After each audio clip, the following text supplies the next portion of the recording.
The lounge of the Wayfarer's Rest was a symphony of its own, a cacophony of clinking glasses, raucous laughter, and the guttural buzz of a dozen different species in conversation. It was a place where star-faring denizens shed the void's silence, and Lieutenant Commander Elara found it overwhelmingly loud. She sought a sliver of quiet at the room's periphery, where an old, upright piano stood, forgotten under a dust-cloth dot. It was a relic, a real wood and wire acoustic thing from some planetary colony. Her fingers, long and slender, traced the curve of its lid. The noise of the room pressed in, but here it felt different. Thinking of tickling the ivories, human? The voice was a smug baritone, dripping with condescension. It belonged to a Cathar, a broad-shouldered navigator from a system known for its rigorous, mathematically precise sonic arts. He loomed over her, his ochre scales gleaming in the low light. A small crowd of his cohorts lingered behind him, their expressions amused. I would not recommend it. The delicate acoustics of a true instrument are easily mangled by untrained hands. Your species' understanding of harmonic convergence is, what is the word? Quaint. Elara met his gaze, her own gray eyes calm. She said nothing. "Oh, do not be offended," the Cathar continued, his voice carrying. "It is simple physiology. Your auditory range is limited. Your rhythmic sense is tied to a crude bipedal gait. True music requires a precision your kind likely cannot even perceive." A few nearby patrons turned to watch. The Cathar, encouraged, placed a four-fingered hand on the piano's top. "We Cathar," he announced, not just to her but to the room, "compose frequencies that align celestial bodies. Our music is architecture. What can a human do? Pound out a primitive monorhythmic battle hymn?" Elara's silence seemed to irk him. He mistook it for shame. "Go on," he sneered. "Play something. Let us hear this human art. A simple scale, perhaps, if you can manage it." Finally, she moved. Without a word, she pulled the dustcloth away, folding it neatly. She opened the fallboard, revealing yellowed keys. She did not sit, but remained standing, her posture straight, her arms loose at her sides. She simply looked at the instrument. The Cathar snorted. Stage fright, understandable. Elara extended her right hand. She did not bring it down in a dramatic flourish. She let it hover. Then, with a movement that was not slow, but infinitely deliberate, she pressed a single key middle C. The note was not struck. It was breathed into existence. It began as a pure, clear tone, but it did not fade. Under Elara's sustained touch, it grew.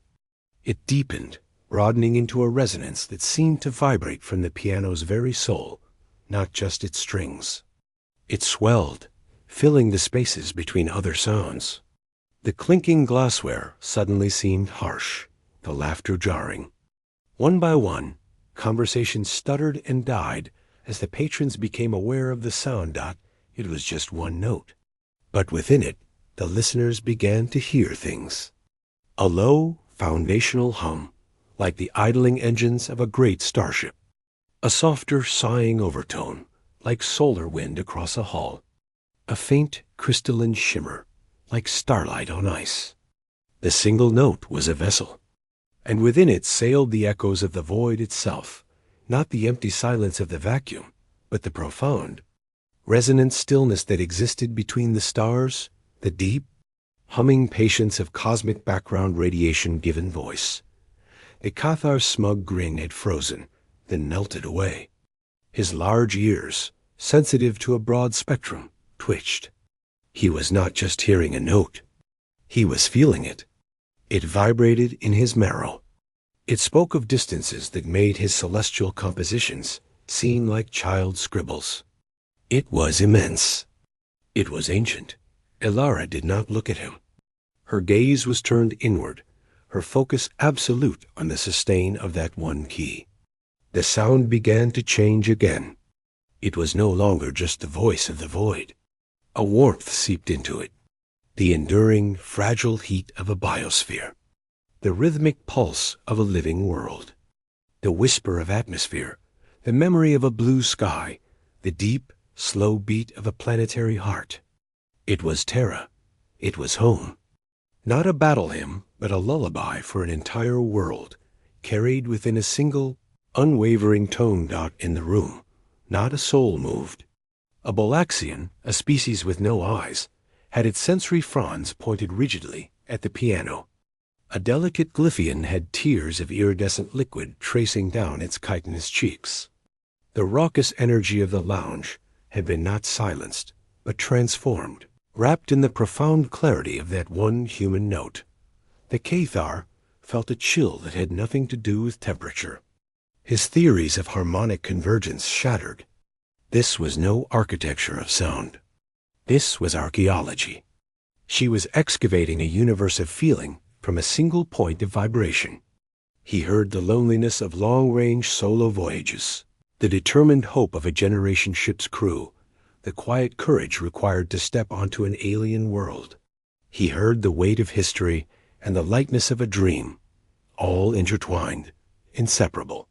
His own music was complex, but it was external, a construction. This was an invocation. It was pulling something fundamental from the instrument, from the air, from the listener's own soul. Eliara finally lifted her finger. The note did not abruptly end. It decayed with a grace that was agonizingly slow, the overtones lingering in the air like the afterimage of a bright star. The final whisper of sound seemed to take minutes to fade into a true silence, a different silence than before. A respectful, awed, and deeply unsettled silence. She closed the fallboard with a soft click that echoed like a thunderclap in the quiet. She replaced the dustcloth with the same neat precision. Then she turned. Her eyes met the Cathar's. There was no triumph in them, no gloating. There was only a depth, a quiet exhaustion, and a profound, unshakable knowing. She did not speak. She simply nodded once, a faint, almost imperceptible motion, and walked past him. The crowd parted for her without a sound, a sea of beings making way. She exited the lounge, the doors sighing shut behind her. For a long moment, no one moved or spoke. The Cathar stood rooted to the spot, staring at the now covered piano as if it were a dormant star.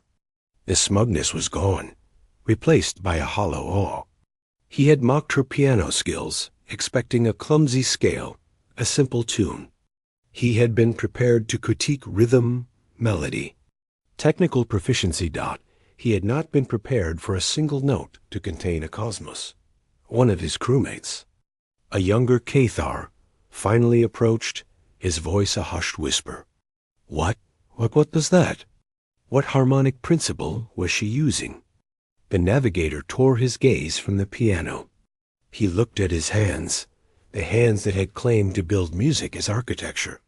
He felt small, inconsequential against the vast, quiet truth he had just witnessed. No principle, he said, his voice rough. It was not built. It was remembered. He looked toward the doors where the human had departed.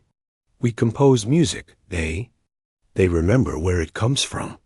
He left the lounge then, his pride a quiet, scattered wreckage on the floor.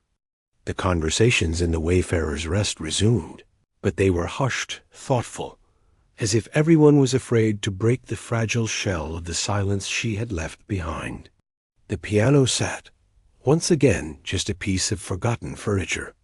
But everyone who had been there knew. They had heard the quiet at the heart of human space, and it had humbled them all.